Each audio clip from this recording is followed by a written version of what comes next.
When a stranger at the cafe told Jamal, "Go back to Africa," she thought it was her little moment of triumph, but her words lit a match that burned far beyond that cozy little coffee shop. What started as a passing insult turned into a viral scandal that flipped both their lives upside down. And what happened next? Pure chaos. It was one of those crisp Chicago mornings, bright enough to feel alive, but cold enough to remind you winter wasn't giving up without a fight. Jamal Wilson, 34, hustled down his tree-lined suburban street toward the cafe. His tailored coat flapped against the wind, and his bag hung from one shoulder, crammed with sketches and notes. A successful architect, a devoted father, and a local activist, Jamal had made it his mission to juggle work, family, and community like a pro. Mornings, though, that was sacred coffee time.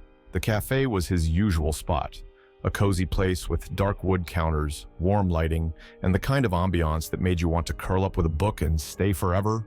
Jamal opened the door, and the smell of fresh espresso wrapped around him like an old friend. He barely noticed the middle-aged woman standing near the counter as he maneuvered through the bustling space. His mind was already on his to-do list, meetings, deadlines, and maybe squeezing in time to plan the next community outreach event. Then it happened. A light brush of his shoulder against hers. Barely a touch, but enough to make her spin around as if he'd just spilled a bucket of paint on her. "Excuse me," Jamal said, stepping back instinctively, his tone polite and neutral. The woman turned fully now, her sharp features framed by a cascade of gray hair that matched the chill in her expression. This was Eleanor Reed, 50 years old, a regular at the cafe, and known for her less than subtle opinions. Today, she wasn't just in a bad mood. She was ready to unload. "You know," she said, her voice loud enough to slice through the ambient chatter, "if you went back to where you came from, none of this would have happened. Go back to Africa." The words hit the room like a dropped tray of dishes. Conversations stopped mid-sentence. Baristas froze mid-pour. Heads turned toward the scene at the counter, eyes darting between the two. Jamal stood there, his mind racing. For a moment, he thought, "Did I hear that right? Is this seriously happening?" The heat rose in his chest, crawling up his neck and flushing his face. His heart pounded, not from fear but from sheer disbelief. In 2025? Really? His fingers tightened around the strap of his bag. Every instinct told him to either walk away or clap back, but walking away wasn't his style. Straightening his posture, Jamal fixed Eleanor with a calm, unwavering gaze. "Africa," he began, his voice steady but edged with intensity, "is the cradle of civilization, ma'am. Maybe you need a reminder of how much it's given to the world, but I guess that kind of understanding might be a little too complex for you." The room exhaled a collective, "Oh, snap." Energy buzzed in the air like static before a storm. Eleanor's face turned a deeper shade of red, her lips pressed into a thin, angry line. "You better apologize," Jamal added, his voice now cutting through the silence like a blade. Eleanor snorted, folding her arms. "Apologize? For what? People like you are the reason this country's going downhill." Someone near the counter couldn't resist and whipped out their phone, the camera lens capturing every moment. The click of the recording button seemed to echo, setting the stage for what would come next. Jamal didn't break his gaze, though his mind was ablaze with fury. He knew he was standing, not just for himself, but for every time someone had to swallow this kind of venomous nonsense. The cafe felt like a courtroom, its patrons the jury, watching and waiting to see what would happen next. He took a deep breath, not to calm himself, but to focus. "Ma'am," he said, his voice carrying the weight of the moment, "you might want to rethink your words. It's 2025. This kind of thinking belongs in a history book, not in this cafe." Eleanor smirked, as if dismissing his words outright. "History or not, some truths don't change," she sneered, before turning away, leaving her words to hang in the air. As Eleanor moved to grab her coffee, the crowd murmured, their shock palpable. The camera phone caught Jamal's expression, a mixture of restraint and frustration. He had dealt with worse, sure, but something about this moment felt different. This wasn't just about him anymore. It was about the larger picture, the ripple effect of standing up to ignorance. Unbeknownst to them both, that ripple was about to become a tidal wave. By the time Jamal got home, the events of the morning were a distant blur. He had gone through his day as usual, juggling client calls and sketching out blueprints, but something about the cafe incident lingered in the back of his mind. He walked into the house, the aroma of Lisa's famous chili greeting him before she did. His wife was in the kitchen, humming along to music, while their 10-year-old son, Michael, was sprawled out on the living room floor, battling it out in a video game. Jamal set his bag down and sank into the couch. Just as he exhaled, ready to let the day go, his phone buzzed on the coffee table. Then it buzzed again, and again.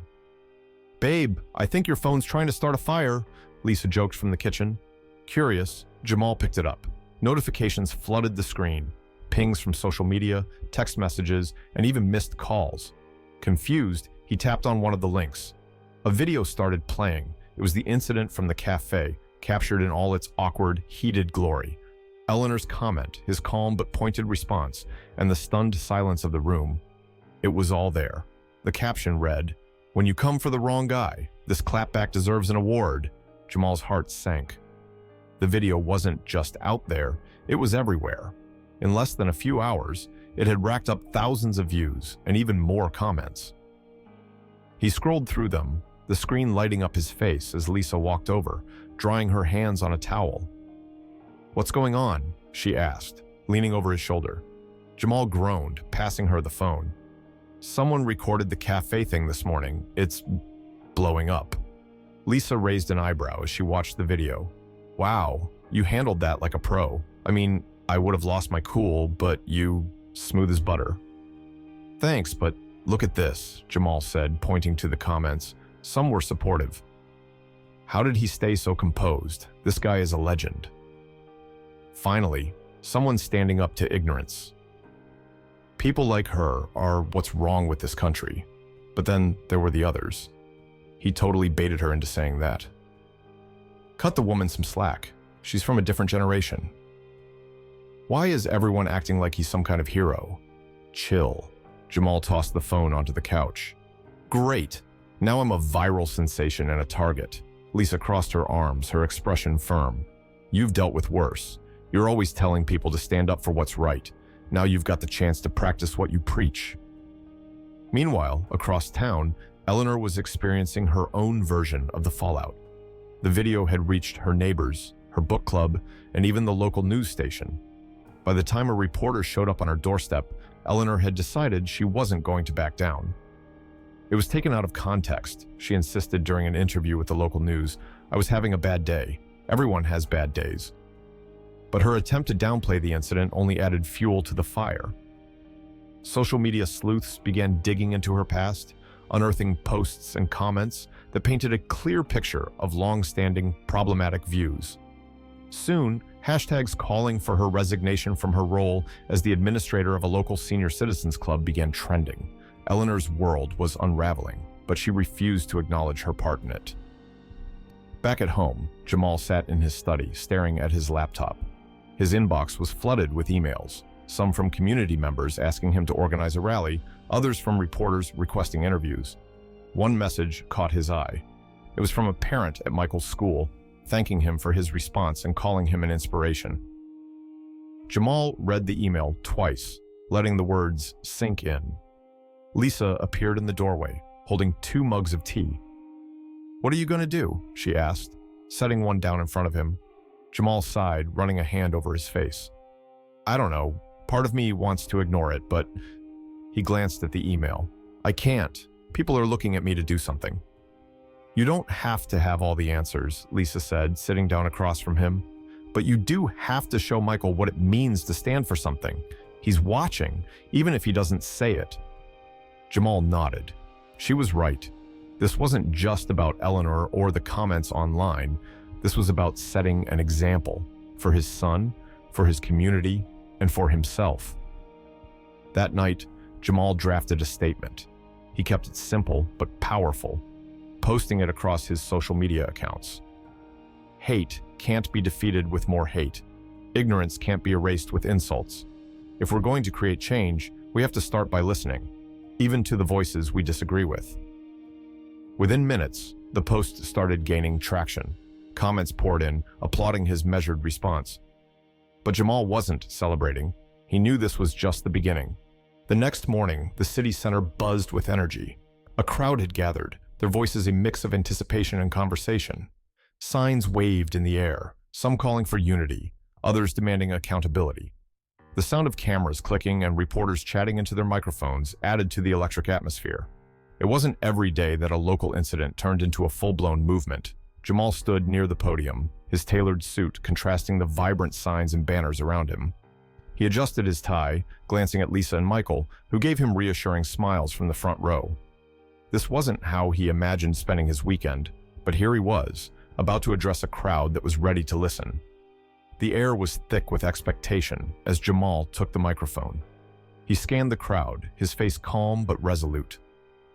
"Good morning," he began, his voice clear and steady. "First, let me say how overwhelmed I am by the support and the passion I see here today. It's a reminder that we care, that we're willing to stand up for what's right." The crowd erupted in applause, but Jamal raised a hand, signaling for quiet. "But let me be real with you," he continued. "What happened at that cafe yesterday? That wasn't just about me, it wasn't about Eleanor. It's about a mindset, a way of thinking that somehow still exists in 2025. That's what got to me. Not her words, but the fact that those words still hold weight for some people." The crowd murmured in agreement. Some nodded, others raised their signs higher.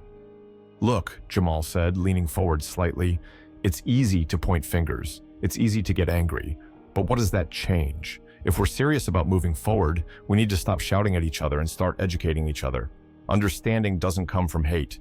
It comes from listening, from learning, from stepping into someone else's shoes." He paused, letting his words sink in. The crowd was silent, hanging on every word. "I'm not saying it's easy," Jamal admitted, "but nothing worth having ever is. Change starts with conversations like this, with gatherings like this. Each of us here has the power to make that change, so let's do it, together." Applause erupted again, louder this time, as Jamal stepped back from the mic. He exhaled, feeling the weight of the moment. But as the crowd continued to cheer, a figure emerged from the side of the stage. A young woman dressed simply in a blouse and jeans made her way to the podium. Jamal recognized her instantly from the news clips. Christina Reed, Eleanor's daughter. The crowd quieted as Christina adjusted the microphone. She looked nervous but determined, her hands gripping the edges of the podium. "Hi, everyone," she began, her voice soft but gaining strength. "I'm Christina, and yes, Eleanor Reed is my mother." The audience shifted, a ripple of whispers passing through. Christina raised a hand, mirroring Jamal's earlier gesture for silence. "I know my mother's words hurt a lot of people," she continued, "and I want to say that those words do not reflect how I was raised or what I believe. I'm here today because I believe in accountability, not just for others, but for ourselves too." She glanced at Jamal, offering a small, grateful smile. "What happened yesterday opened my eyes. It reminded me that we all have a role to play in making this world better, and while I can't speak for my mother, I can say this. I'm committed to being part of that change." The crowd erupted into applause, some even giving her a standing ovation. Jamal watched as Christina stepped back from the podium, her face a mixture of relief and vulnerability. After the event, Jamal found Christina near the edge of the stage. He approached her, extending a hand. "Christina," he said warmly, "thank you for what you said up there. That took courage." She shook his hand, her grip firm. "Thank you for inspiring it. I'll be honest. I've struggled with my mom's views for a long time, but this was a wake-up call. She may not see it yet, but I'll keep trying." Jamal nodded. Change takes time, but it starts somewhere. A few weeks later, a segment aired on the evening news. The anchor introduced the story. In a surprising turn of events, Eleanor Reed, who was at the center of a recent viral controversy, was spotted attending an educational seminar on racial equity today. While she declined to comment, organizers noted her presence and welcomed her participation. Jamal watched the segment from his living room, a small smile playing on his lips. Lisa sat beside him, squeezing his hand. "Think she's actually changing?" she asked. "Who knows," Jamal replied, "but at least it's a step in the right direction." And that's how it all began, a conversation sparked by a moment of conflict, leading to ripples of change. It wasn't the end, but it was a start. And sometimes that's all it takes. What would you have done in Jamal's place? Do you think he handled it well, or would you have approached it differently? Share your thoughts in the comments below. Have you or someone you know ever experienced something similar? Let us know your stories, and don't forget to like and share if this message resonates with you. This story was created to shed light on real issues, spark meaningful conversations, and inspire positive change. Your opinion matters, and together, we can make the world a better place.